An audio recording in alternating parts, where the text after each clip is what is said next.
Bapak belum gajian, minta sama mamamu saja. Bang Damar terlihat cuek, tanpa menoleh anaknya sedikit pun.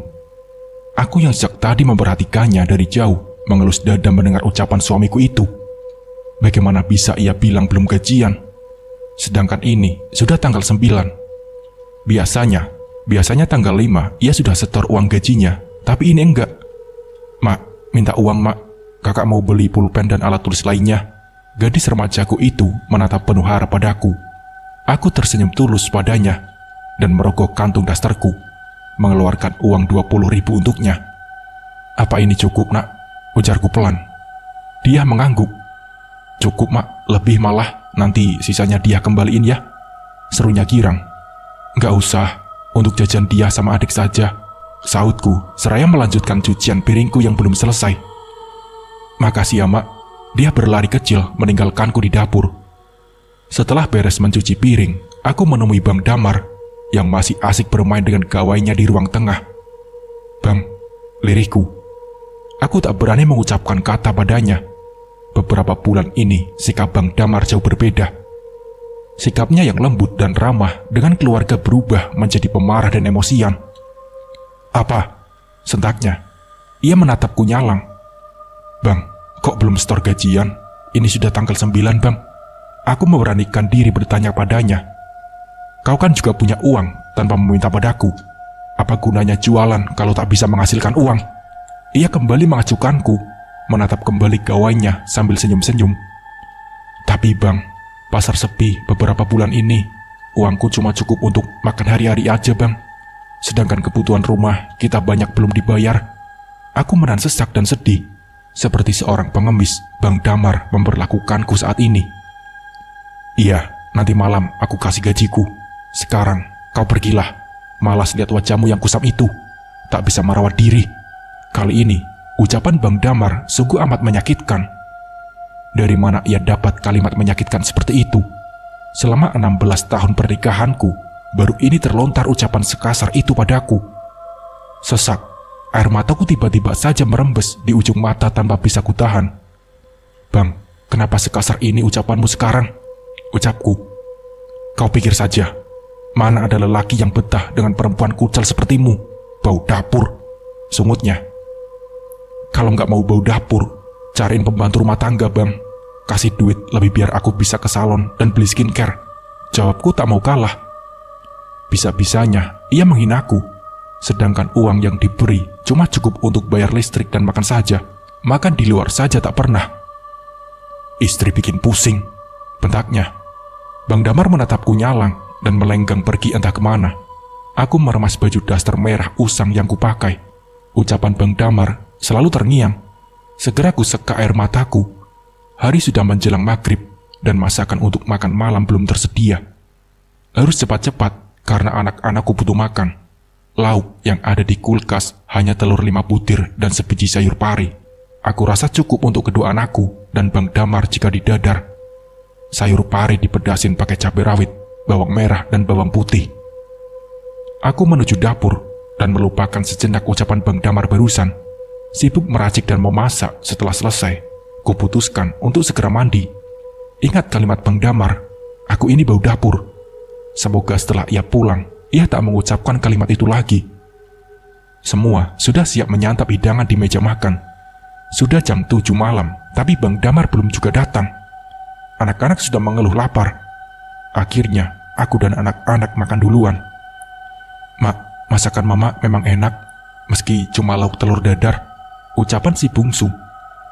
Makasih anak, maaf, mama cuma mampu beli telur untuk adik sama kakak. Aku menahan air mata agar tak tumpah. Haru menyelusup relung jiwaku. Iya mak, ini saja kami sudah bersyukur. Dia melempar senyum manisnya padaku. Aku susah payah menelan nasi dan kawan-kawannya, seolah mereka nyangkut di kerongkongan. Oh iya mak, tadi nggak sengaja lihat bapak di toko, beli jajanan banyak mak. Pas dia dekati, bapak malah melengos dan langsung pergi. Cerita dia. Apalagi ini? Apa Bang Damar beli jajan untuk anaknya? Apa ia tadi menyesal sudah mengucapkan hal kasar dan bersikap pelit pada anaknya? Gumamku. Suara derit pintu menandakan kepulangan Bang Damar. Anak-anak menunggu dengan hati deg-degan, begitu juga aku. Bapak sudah pulang?" sapa dia saat melihat kemunculan bapaknya dari ruang tamu. Bang Damar hanya melirik tanpa menjawab. Ia malah masuk ke dalam kamar. Panas menjalari tubuhku. Sesak seketika menyergap dadaku. Teganya Bang Damar menyakiti hati kedua putriku. "Bang," kata dia, "tadi dia lihat kamu beli jajan banyak. Buat siapa, Bang?" Selidikku. "Bukan urusanmu. Ini uang gajiku." Tak! Bang Damar melempar amplop putih di sampingku. Dengan tangan gemetar kurai amplop itu dan membukanya perlahan. Segera kuhitung beberapa lembar uang merah dan juga biru. Berulang kali kuhitung berharap salah. "Bang, kok segini? Separuhnya pun tak ada," ucapku kecewa. "Iya, itulah cuma. Jangan banyak tanya. Mau atau tidak?" bentaknya. Iya Bang, makasih ya Bang." Aku memilih berbaring memunggunginya. Aku amat yakin ada yang salah dengan Bang Damar. Tak mungkin ia bisa berubah seperti ini hanya dalam hitungan bulan. Apapun itu, aku tak mau banyak pikiran. Besok, aku harus bangun pagi dan berjualan di pasar tradisional. Aku memejamkan mata dan tak lama aku pun terlelap. Seorang wanita cantik dengan senyum memikat dan wajah yang glowing, dengan ramah melayani pembeli yang mengelilinginya. Aku hanya bisa memandang iri, sedangkan lapakku sepi pembeli. Aku menghela napas dalam, seolah mengerti akan kegelisahanku. Wanita cantik itu mendekat ke lapak jualanku, melempar senyum ramah padaku. "Siang Bu, saya Warsi, pedagang baru di sini." Wanita itu mengulurkan tangannya padaku. Wanita bersangkul dan syal merah yang melingkar di lehernya itu berbicara dengan lemah lembut. Saya Diana Bu," sahutku. "Bu, boleh saya bertanya?" Tanyaku lagi. Aku memberanikan diri bertanya padanya. "Iya Bu, tentu saja," jawabnya. Ia mengangguk sambil mengulas senyum. "Bu, apa rahasianya bisa ramai pelanggan seperti itu? Saya benar-benar iri Bu. Dagangan saya sudah sebulan ini sepi." Aku berusaha jujur. Entah kenapa tatapan mata ibu ini seperti menghipnotis, membuatku begitu gampang berbicara tanpa takut dan ragu. "Rahasianya ramah, punya wajah yang cantik dan glowing, serta senyuman memikat. Dan itu bisa kamu dapatkan hanya dengan satu botol minyak. Minyak turun-temurun dari nenek moyangku." Minyak Bu?" Aku terperangah saat wanita itu mengeluarkan sebotol minyak dari dalam kantong bajunya. "Ini hebatnya lagi.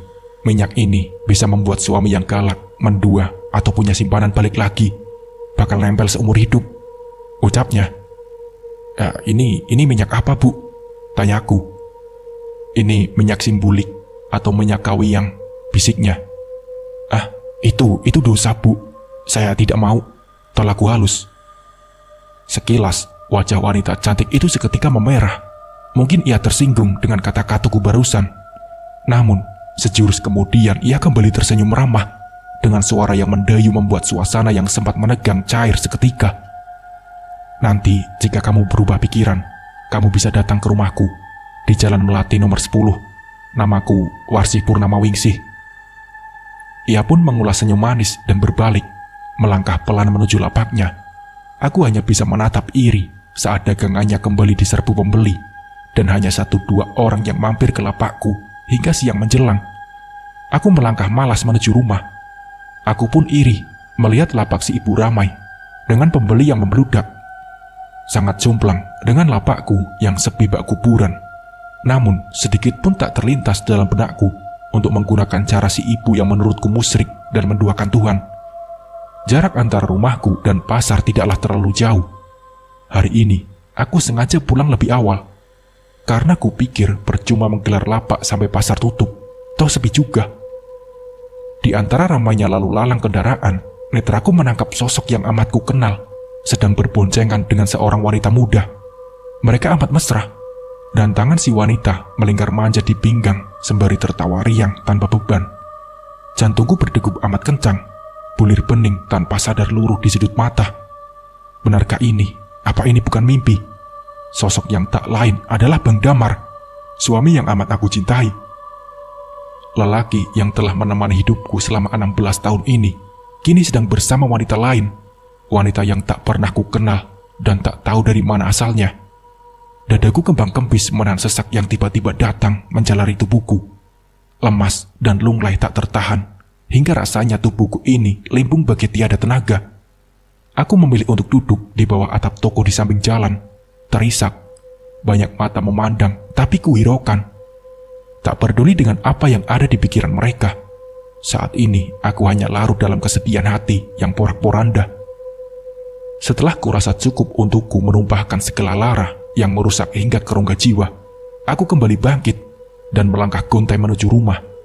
Terjawablah sudah teka-teki perubahan sikap Bang Damar selama ini. Bagaimana dia yang dulu lembut, penyayang, berubah emosian dan sering menyendiri. Di sepanjang jalan, air mataku terus tumpah.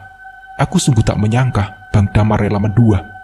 Di tengah kegalauan hatiku, pandangan mataku tertuju pada tulisan bergantung di ujung jalan. Aku tertegun melihat nama pada papan tersebut. Lorong Melati. Batinku yang seketika itu pula teringat pada alamat Ibu Warsi atau Ibu Wingsih. Aku menghentikan langkahku dan kembali melirik lorong yang disebutkan Ibu Wingsih tadi. Tak jauh dari lorong itu memang ada rumah kayu yang halamannya sangat luas dan sangat asri. Baru saja ingin berlangkah, sebuah suara merdu diiringi bunyi deru kendaraan roda 2 berhenti tepat di sampingku. Mbak yang di pasar tadi, ngapain ada di sini, Mbak? Sapanya ramah. Aku yang sangat itu masih dalam kebingungan, hanya mengulas senyum getir, menyembunyikan lara di hati. Saya cuma jalan-jalan, Bu. Bohongku. Apa mau mampir? Tawarnya. Lain kali saja, Bu. Saya buru-buru. Tolakku lembut. Oh, iya, Bu. Kalau ada yang mau ditanya, Ibu ke rumah saja ya. Saya selalu ada waktu untuk mendengarkan. Kembali suara si ibu itu seperti menghipnotisku. Perasaanku berangsur tenang, seolah mendapat solusi dari semua permasalahan yang kini datang mendera. Iya, Bu, terima kasih. Saya permisi dulu, Bu. Jawabku, dan aku bergegas melangkah pulang, meninggalkan si ibu yang masih tegak di tempatnya semula. Saat aku menolehkan wajahku, ia sempat melempar senyum manisnya untukku. Bang Damar tiba di rumah saat menjelang tengah malam. Aku sengaja berpura-pura tidur dan tak mengindahkan kehadirannya. Jangankan untuk bertanya, melihat wajahnya saja aku sudah sangat sakit, seolah memori tadi siang berputar kembali di pikiran. Jijik, marah, dan benci. Ia pulang selarut ini pastilah habis bersenang-senang dengan wanita selingkuhannya, yang aku akui memang cantik dan muda, bertubuh sintal dan putih bersinar. Amat beda dengan keadaanku yang tak terurus. Benar katanya, aku kusam dan bau dapur. Amat berbeda dengan wanita selingkuhannya. Dalam hatiku, aku mengutuk diri sendiri. Tapi jika aku memikirkan diriku sendiri dengan membeli skincare dan produk kecantikan lainnya, bagaimana nasib kedua anakku yang masih banyak kebutuhan mendesak dibandingkan dengan kebutuhanku? Apakah aku boleh egois? Atau aku hanya bisa menciptakan derita untuk kedua putriku? Laki-laki, aku berusaha menahan sesak di dada, menyembunyikan air mataku di balik bantal. Sedangkan Bang Damar sejak tadi sudah tertidur pulas. Ingin rasanya aku mengambil gawainya dan mengecek semua isi dari benda pipih durjana yang penuh dengan rahasia. Namun sesegera mungkin aku mengurungkan niat. Untuk apa ribut jika bisa merebut suamiku kembali dengan cara lain? Aku yang akan mengambilnya dari gadis sialan itu. Apapun caranya, aku tak akan kalah. Rasa sakit ini harus kubalas. Aku tak ingin rumah tanggaku hancur karena orang ketiga. Dalam kepasrahan dan kebimbangan, wajah Bu Wingsih kembali terngiang di pikiranku. Walau keraguan sempat melanda, aku memutuskan untuk bertandang ke rumahnya. Iya, kurasa hanya dialah yang mampu menolongku saat ini. Aku yakin. Tanganku sedikit gemetar saat mengetuk pintu kayu yang terlihat amat kokoh dan juga bukan dari kayu sembarangan. Rumah kayu yang terkesan asri dan desain yang modern. Iya, siapa? Seorang anak yang beranjak dewasa membuka pintu dan menatapku dari ujung kaki hingga ujung rambut. Ya, ibunya ada. Ibu Warsi, ujarku.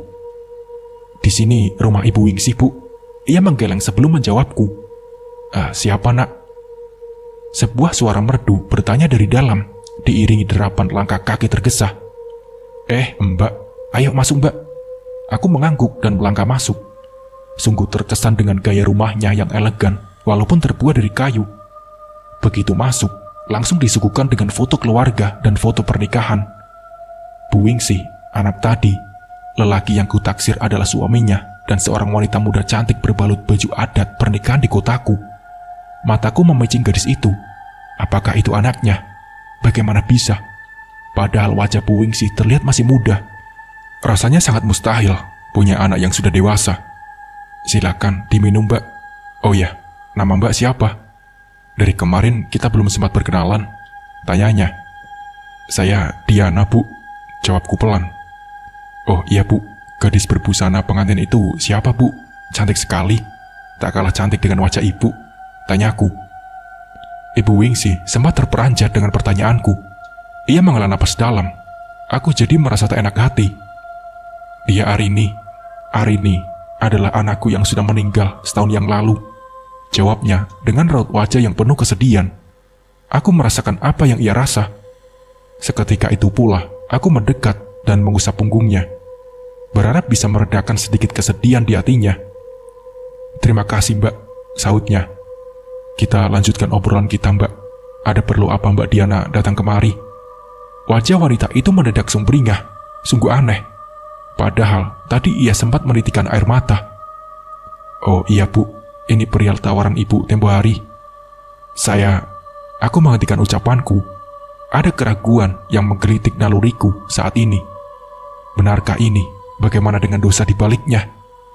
Kenapa Mbak ragu? Ibu Wingsi mengeritkan dahinya. Aku semakin salah tingkah. Sebentar, Mbak. Saya ambil sesuatu dulu. Ibu Wingsi berdiri dan melenggang pergi menuju sebuah ruangan. Sambil menunggu kedatangannya, mataku mengedar ke setiap sudut ruang. Tak ada yang aneh. Ruangan itu hanya berisi foto-foto kenangan yang indah. Nampak sekali Ibu Wingsi sangat menyayangi anaknya yang sudah tiada. Aku sempat tersentak saat melihat kedatangan Bu Wingsi yang tiba-tiba. Ia membawa keranjang kecil berisi botol-botol mungil dengan berbagai warna. Jadi, apa keluhan Mbak Diana? Ingat, Mbak, sekali melangkah pantang mundur kembali. Resiko kita tanggung sendiri-sendiri. Jika Mbak ragu, silakan mundur teratur. Wajah Bu Ningsih berubah jadi amat menakutkan dengan matanya yang menyorot tajam. Ingin rasanya mundur, karena dalam hati menyadari jika ini perbuatan musyrik. Namun, bayangan ketika Bang Damar mencaci maki dan merendahkan diriku kala itu, juga kelakuannya yang ternyata selingkuh. Seketika itu pula, rasa raguku pudar dan dengan sadar menerima syarat dari Bu Wingsi. Baiklah, akan aku jelaskan macam-macam minyak kawi yang ini. Ini warna hitam, khasiatnya untuk membantu tubuhmu kebal dari segala senjata tajam. Ini cocok untuk orang sakti. Warna merah, untuk mengirimkan santet dan guna-guna. Siapapun yang Mbak Diana benci, bisa tewas dalam beberapa hari saja. Aku pun manggut-manggut mendengar penuturan Ibu Wingsi ini. Pikiranku sudah buta dengan amarah. Sakit hati yang terdalam pada suami dan juga wanita simpanannya itu. Kalau ingin cepat kaya, pakai ini, minyak kawi yang warna putih. Oleskan sedikit saja di lembar uang. Niscaya uangnya akan kembali lagi. Saran saya belikan emas. Uangnya balik, emasnya dapat. Mataku berbinar mendengar ucapannya. Benar-benar menggiurkan. Ada lagi minyak berwarna kuning. Ini untuk ilmu pelet, tapi ini khusus buat laki-laki, paparnya. Dan untuk wanita, Bu? Tanyaku penasaran. Ini yang banyak digunakan oleh orang-orang. Minyak kawi yang hijau. Khasiatnya luar biasa. Bisa membuat suami tambah cinta. Karena kita yang semakin muda, cantik, berkulit putih dan mulus. Siapapun lelaki pasti akan jatuh cinta kepadamu. Seperti aku saat ini. Aku pakai minyak kawi yang warna hijau ini.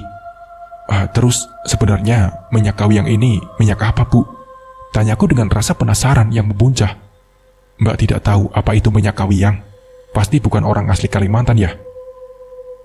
Aura Mbak Diana berbeda. Bu Wingsi menatapku dari ujung kaki hingga ujung rambut. Tidak usah, Bu. Saya dari daerah Jawa. Suami saya juga.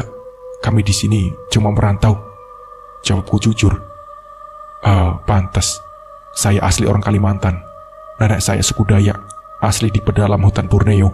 Jelasnya. Seketika itu, tubuhku bergidik mendengar ucapannya.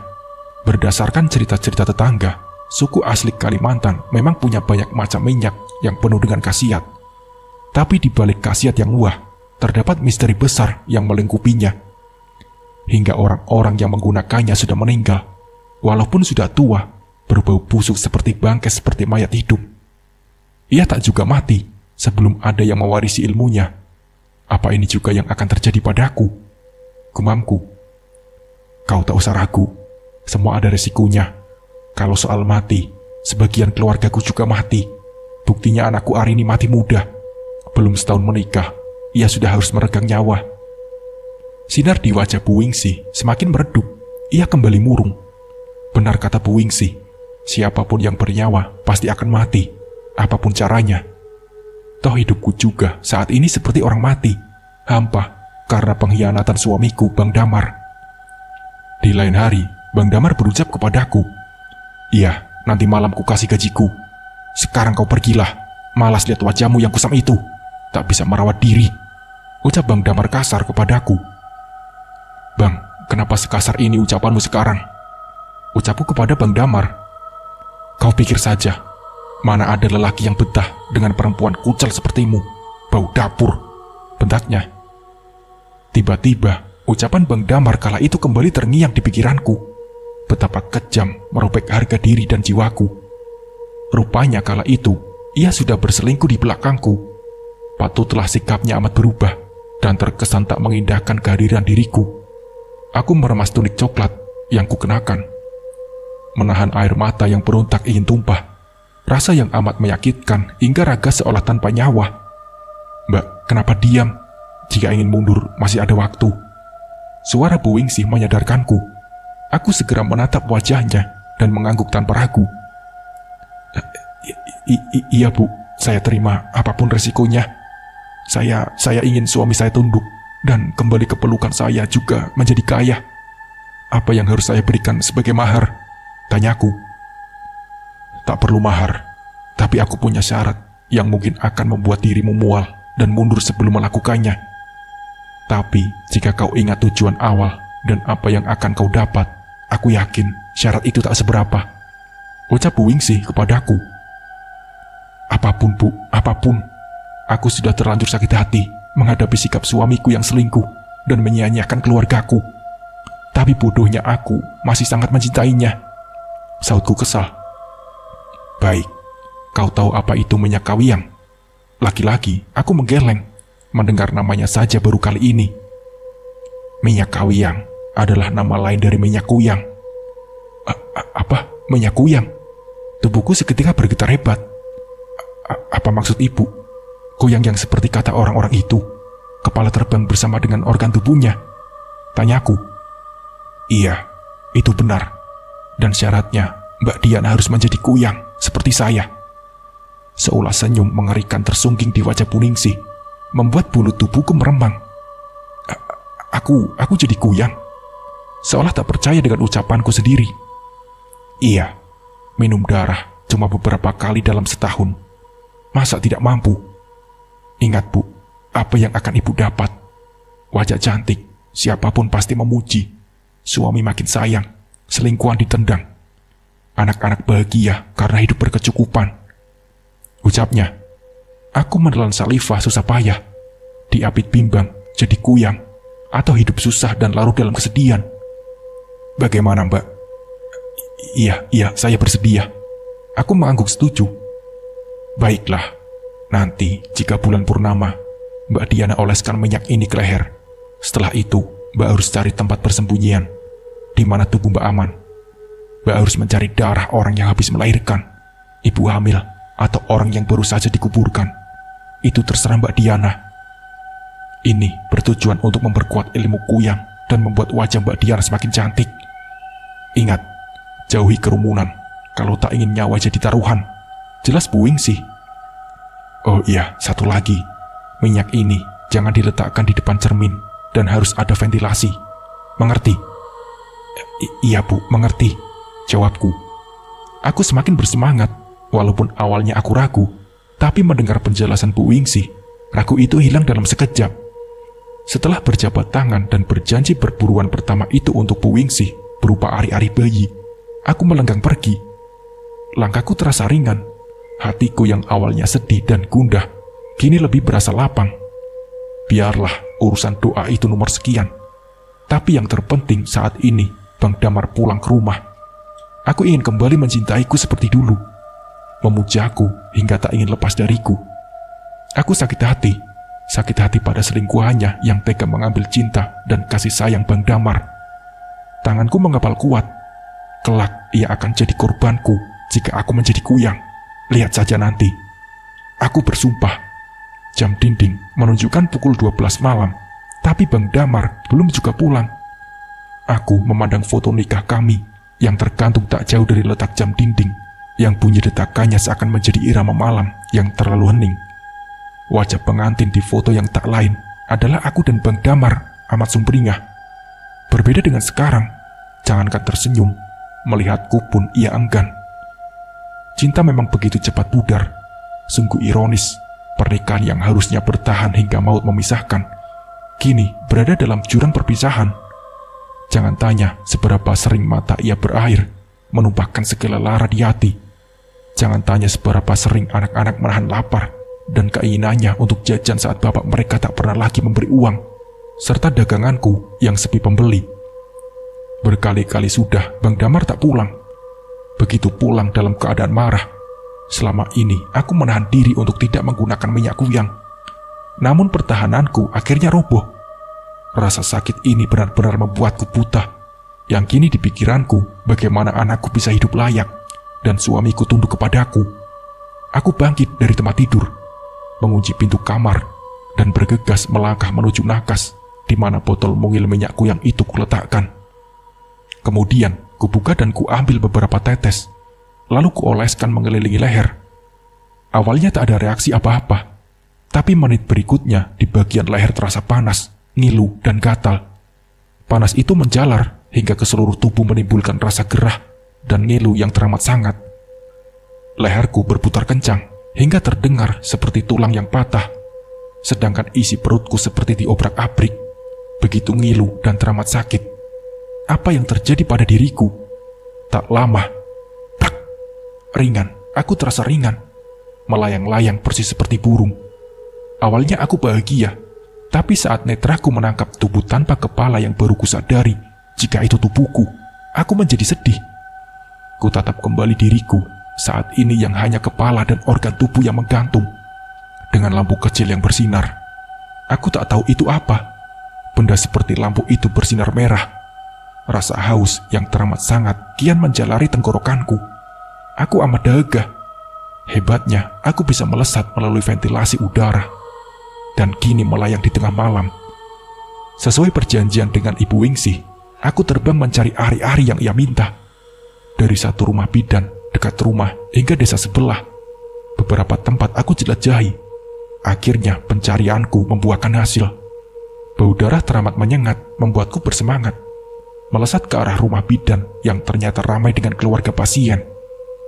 Diana berputar-putar di atas atap rumah bidan, mencari celah bagaimana caranya bisa masuk dan menikmati darah wanita yang kini sedang merasakan kontraksi.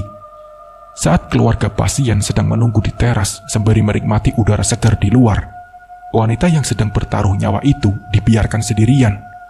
Suaminya terlihat lelah dan memutuskan untuk keluar menghilangkan penat. Inilah waktu yang tepat bagi Diana untuk mulai beraksi. Ia sengaja masuk melalui ventilasi dan dengan kekuatan iblisnya.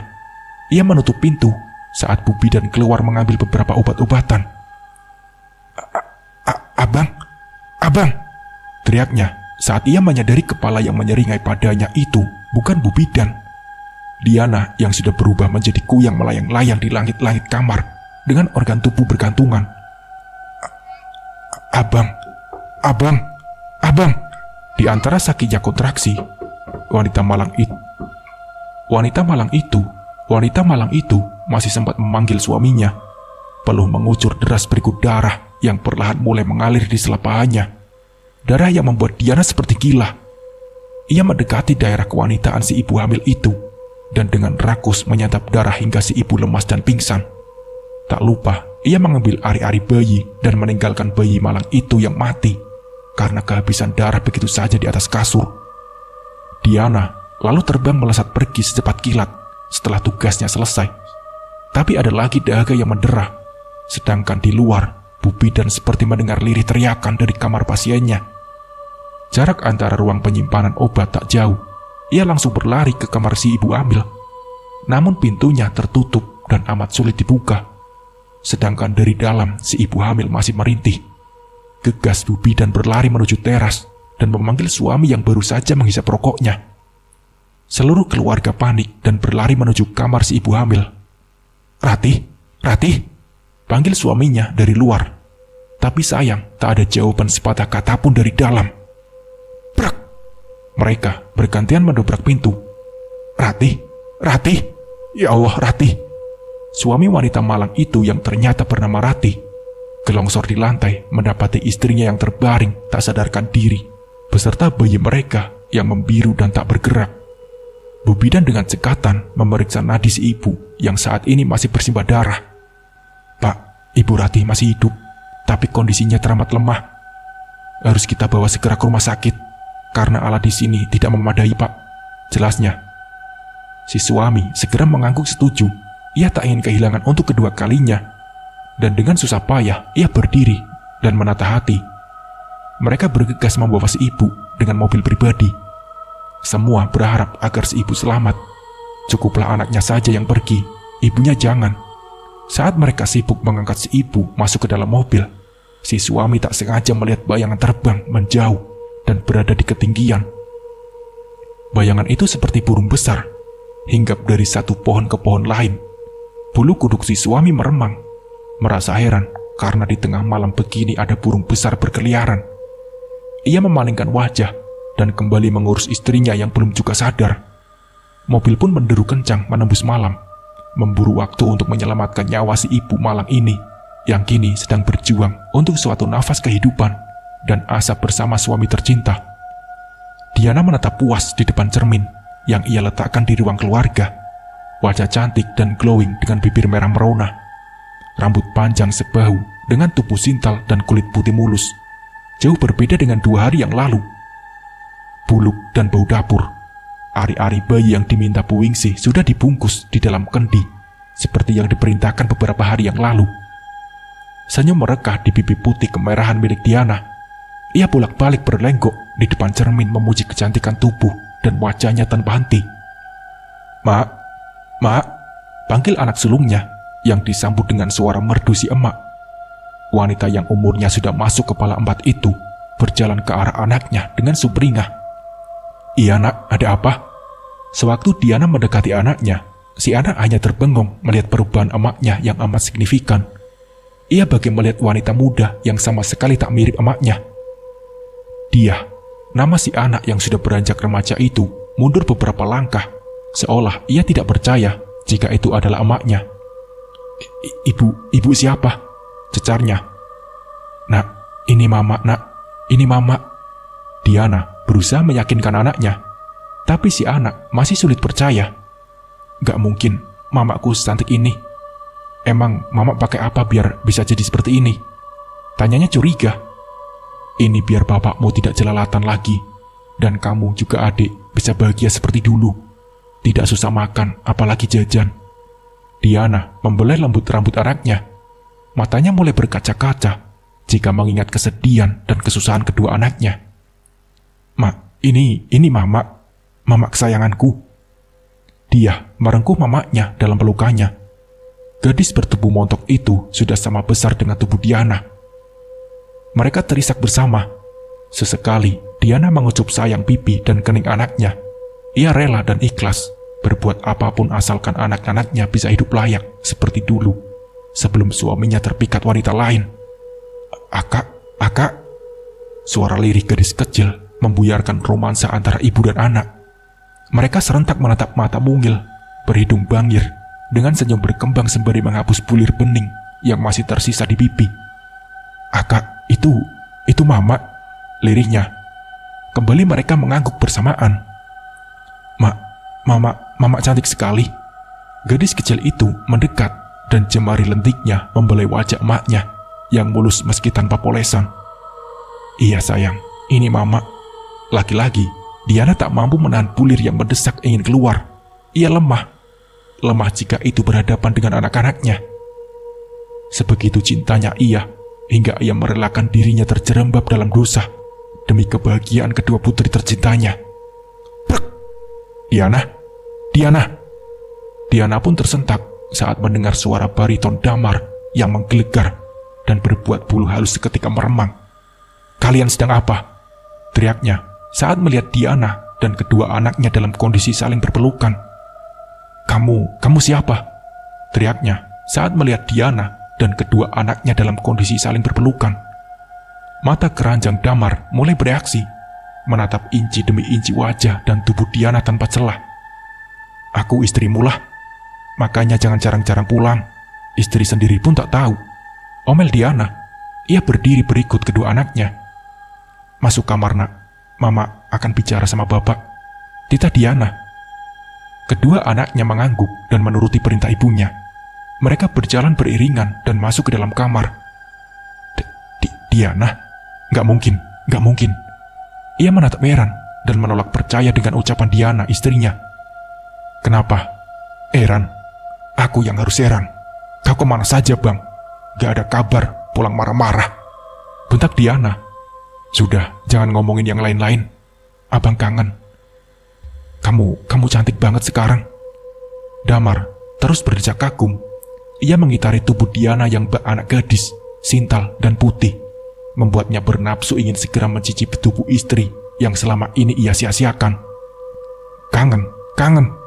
Kalau kangen ngapain datang marah-marah?" sentak Diana. Sayang, kita ke kamar yuk," ajak Damar. Diana tersenyum puas melihat suaminya yang bertekuk lutut di hadapannya. "Mau apa ke kamar? Kalau tidak ada uang, aku tidak mau," Diana mencebik. Ada, abang punya banyak untukmu. Tapi abang minta ya." Damar memelas sembari menggosok bagian depannya yang terlanjur meronta. Iya, ayo bang." Diana pun menurut saat Damar, suaminya, menarik tangannya tergesa masuk ke dalam kamar. Damar berkali-kali memuji kehebatan istrinya yang memang sangat luar biasa. Ia puas dengan pelayanan dan juga tubuh istrinya yang benar-benar mulus tanpa noda. Putih bersih dengan wajah yang glowing, sedang asik bermesraan dan memeluk tubuh Diana. Benda pipi yang tak pernah lepas dari genggamannya itu bergetar dan berdering berkali-kali. Damar sempat melirik dan kembali merangkul istrinya mesra. Diana sempat menaruh curiga, tapi segera ia tepiskan. Ia pun kembali memeluk tubuh suaminya yang lama tak pernah ia sentuh. Ia amat rindu hingga mengesampingkan semua rasa amarahnya selama ini. Gawe Damar kembali bergetar dan berdering kencang. Namun lagi-lagi Damar pun cuek dan tak mengindahkan. "Abang ke toilet dulu ya. Jangan berani-berani buka HP abang," ucap Damar. Diana mengangguk tanda mengerti.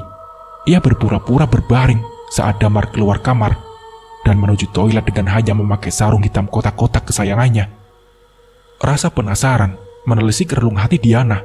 Ia tak pernah bisa berhenti memikirkan siapa yang sedari tadi menghubungi suaminya dengan intens dan terkesan tak sabaran.